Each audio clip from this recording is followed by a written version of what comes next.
Nasihat Sunan Kalijogo melalui Semar.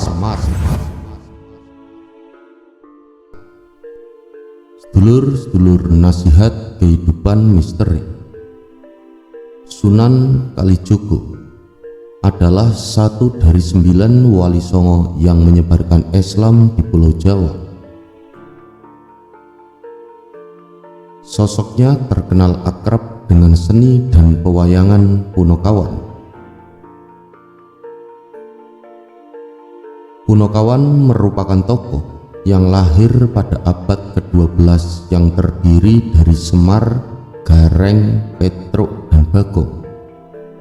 Semua tokoh tersebut erat hubungannya dengan fungsi religiusitas.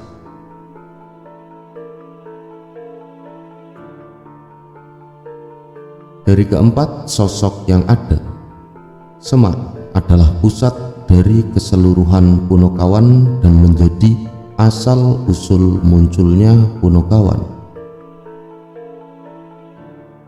Oleh karenanya, dalam dunia pewayangan, Semar menempati posisi yang paling dihormati.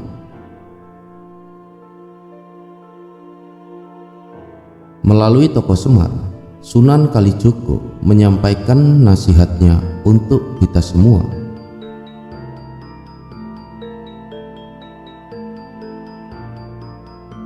Sedulur-sedulur nasihat kehidupan misteri. Semar sesungguhnya sudah dikenal masyarakat Jawa jauh sebelum Kanjeng Sunan Kalijogo lahir. Nama Semar sendiri bisa ditemukan dalam kakawin Siwa Sogata, Sang Hyang Nawaruci dan Sudamala, yang juga terdapat dalam relief di Candi Sukup.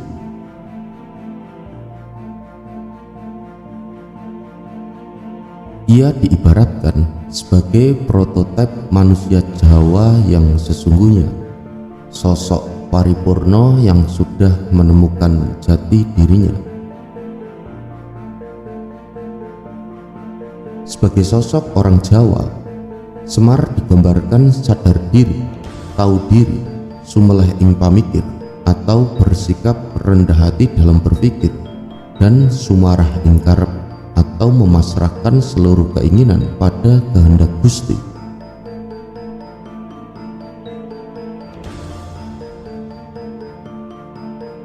Seperti yang sudah kita ketahui, jika misi Sunan Kalijogo tidak hanya menyampaikan ajaran Islam, tetapi juga mendidik manusia agar lebih beradab. Oleh karenanya, melalui tokoh Semar, Sunan Kalijogo menyampaikan beberapa nasihat. Yang pertama, ojo ngaku pinter yen durung bisa nggoleki lupute awake dhewe. Arti dari kalimat tersebut adalah jangan mengaku pintar jika belum bisa mencari kesalahan diri sendiri. Kebanyakan manusia memang suka menghakimi, merendahkan, menghina manusia lain tanpa berkaca terlebih dahulu apakah dirinya sudah sempurna atau belum. Karena sesungguhnya jika kita berkaca, introspeksi diri, pasti ada banyak kesalahan dan kekeliruan yang kita temukan dalam diri kita sendiri. Lalu nasihat yang kedua, ojo ngaku unggul yen ijih seneng ngasorake wong liya. Jangan mengaku unggul jika masih senang merendahkan orang lain. Kita bisa lihat sendiri berapa banyak orang yang menghina sesama. Tidak perlu jauh-jauh, dalam berbagai media sosial kerap sekali didapati orang yang menghujat dengan mengeluarkan kata-kata yang kurang pantas, seolah menganggap bahwa dirinya yang paling unggul dan hebat. Melalui lakon Semar, Sunan Kalijogo ingin menyampaikan bahwa setiap manusia itu punya kedudukan sama. Tidak ada yang lebih unggul dari yang lain. Di mata Tuhan pun semua sama, kecuali amal perbuatan mereka. Lalu nasihat yang ketiga, ojo ngaku suci yang durung bisa manunggal ing Gusti. Nasihat ketiga masih berkaitan dengan poin 1 dan 2. Jangan mengaku suci jika masih belum bisa menyatu dalam Gusti. Sejatinya tak ada memang yang namanya manusia suci. Semua pasti punya kesalahan dan dosa. Bahkan para nabi sekalipun juga pernah melakukan kesalahan. Hanya saja saat hilaf kita bisa kembali kepada Sang Pencipta dan meminta ampun atas kesalahan yang sudah kita perbuat. Penyampaian melalui lakon Semar ini sangatlah bijak dan tidak memaksa, sehingga hal tersebut menjadi daya tarik tersendiri bagi orang-orang zaman dahulu untuk mengikuti ajaran beliau. Karena kepiawaiannya menggabungkan seni dan ajaran Islam, Sunan Kalijaga masuk dalam salah satu filsuf yang berpengaruh di Indonesia.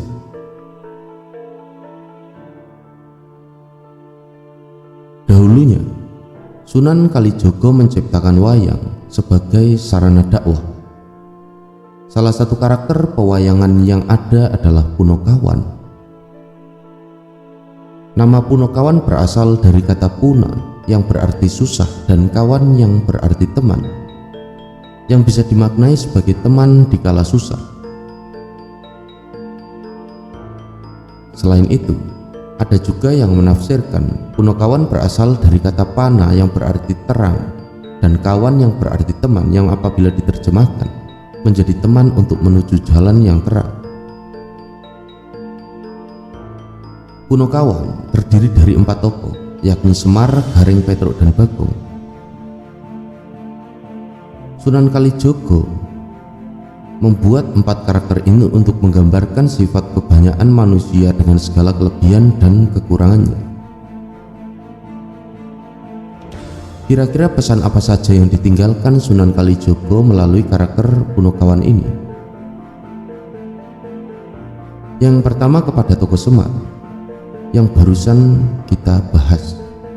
Lalu yang kedua kepada Gareng. Gareng merupakan anak Semar yang berarti pujaan atau didapatkannya dengan cara memuja. Nama Nolok Gareng berasal dari kata Nolok Khairan yang berarti memperoleh kebaikan. Gareng merupakan tokoh Punokawan yang tak pandai berbicara, yang dikatakannya terkadang serba salah. Ia digambarkan sebagai seorang tokoh yang sangat lucu dan menggelikan sehingga orang di sekitarnya menjadi terhibur. Sebagai seorang tokoh Punokawan, Gareng itu digambarkan memiliki kecacatan fisik. Matanya juling, kakinya pincang, dan tangannya cacat.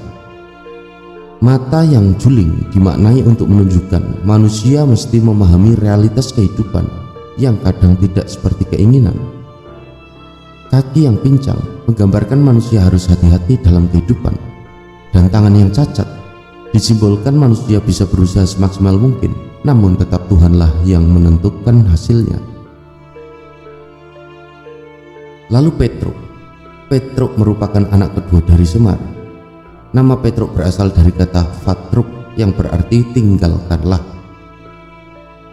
Dalam pewayangan, tokoh Petruk digambarkan sebagai tokoh yang nakal dan cerdas. Selain itu, ia juga digambarkan sebagai tokoh yang memiliki wajah yang manis dengan senyuman yang menarik hati, pandai berbicara, dan watak yang lucu. Dengan lawakan-lawakannya, ia suka menyindir segala ketidakbenaran yang terjadi di sekitarnya.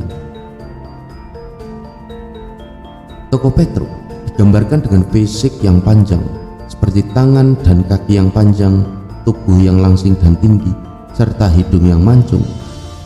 Hal ini disimbolkan supaya manusia mempunyai pikiran yang panjang, tidak sekedar gerusak-gerusu dan sabar. Bila sering gerusak-gerusu, bisa jadi akan menimbulkan penyesalan di akhir. Lalu selanjutnya adalah tokoh Bagong. Bagong adalah anak bungsu dari Semar. Nama Bagong berasal dari kata al-bagoya yang berarti perkara buruk. Diceritakan bahwa Bagong adalah tokoh pewayangan yang diciptakan dari bayangan Semar. Oleh karenanya, Bagong tumbuh dengan tubuh gemuk dan tambun seperti Semar. Meski demikian, Bagong tumbuh seperti kedua saudaranya yang suka bercanda dan melucu. Ia bahkan suka bercanda saat menghadapi persoalan yang teramat serius. Memiliki sifat lancang dan suka berlagak bodoh. Tokoh Bagong dalam cerita Punokawan digambarkan sebagai manusia yang sesungguhnya. Meski Petruk mempunyai kelebihan akan keindahan serta kesempurnaan, Bagonglah yang justru memiliki sifat kekurangan. Seperti inilah manusia memiliki kelebihan dan kekurangan, sehingga Bagong dianggap sebagai manusia sesungguhnya. Untuk itulah Bagong bersifat sederhana, sabar, dan tidak terlalu kagum dengan kehidupan dunia. Suatu hal yang semestinya juga harus dilakukan oleh manusia seutuhnya. Sedulur-sedulur nasihat kehidupan misteri, itulah pesan-pesan yang ditinggalkan Sunan Kalijogo melalui karakter Semar dan Punokawan. Sunan Kalijogo berusaha mengingatkan karakter manusia seutuhnya, supaya kita mengingat Tuhan yang Maha Menciptakan. Oleh karenanya, dengan kelebihan dan kekurangan yang diberikan, maka tinggal kita saja bagaimana seharusnya bisa bijak menggunakannya. Matur sembah nuwun, sedulur-sedulur nasihat kehidupan misteri telah menyimak. Semoga bermanfaat dan semoga berkenan. Jangan lupa untuk bisa meninggalkan jejak-jejak di kolom komentar.